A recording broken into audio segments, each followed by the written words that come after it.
lost keys, the misplaced wallet, the unfindable headphones. The vast majority of us have run into one of these problems at one point or another in our lives, and when it happens, it can be a tremendous pain in the rear. If you lose your phone, you can easily hop on Android Device Manager or Find My iPhone on your computer, locate it, and your problem is solved. Unfortunately, other personal belongings in our lives aren't quite as smart as our smartphones. Tile hit the scene back in 2013 with a Kickstarter campaign to help remedy this issue once and for all. It's reported that the average person misplaces a total of 3,000 items every single year, and then spends about 60 hours each year as well trying to find said items. The folks behind Tile had had enough of this catastrophe, and released a Bluetooth tracker that people could use to finally have an easier solution for locating their lost items. It turned out to be a pretty big hit, as more than 200 countries currently use the platform to help them locate their lost items. TileMate review. However, since Tile's original launch, its users continue to sound off the problem about the hardware. It was too big. Tile took note of this, and decided to launch a slimmer version of their product, aptly named the Tile Slim.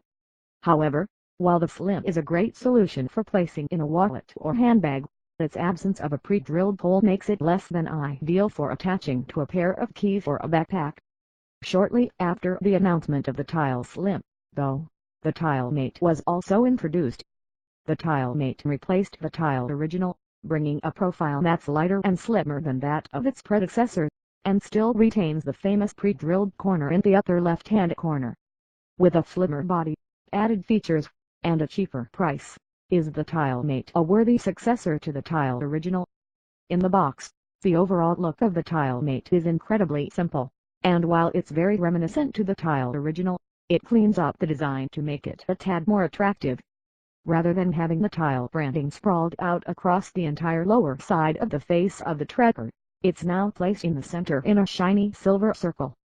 That circle sits atop a stark white color scheme, and the pre-drilled hole remains at the upper left-hand corner.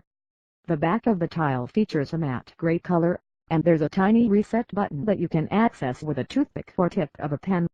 As for the Mate's dimensions, here's how it compares to the Tile Original.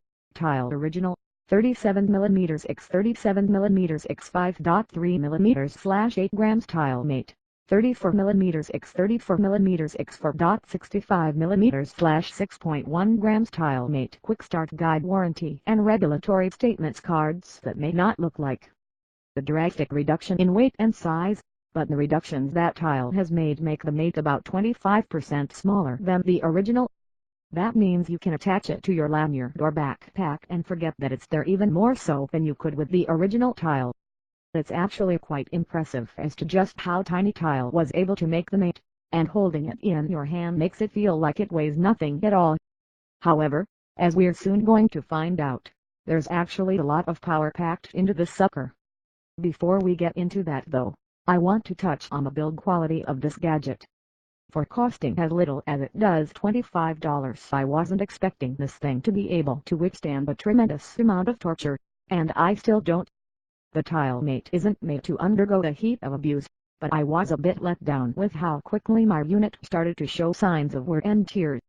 The pre-drilled hole shows a great deal of visible nicks and marks, the paint on the silver circle is chipping in one area, and there's plenty of scuff all throughout the front of the device. None of this has impacted the performance of the Mate in any way at all, but it has made it a bit less attractive in regards to its aesthetics.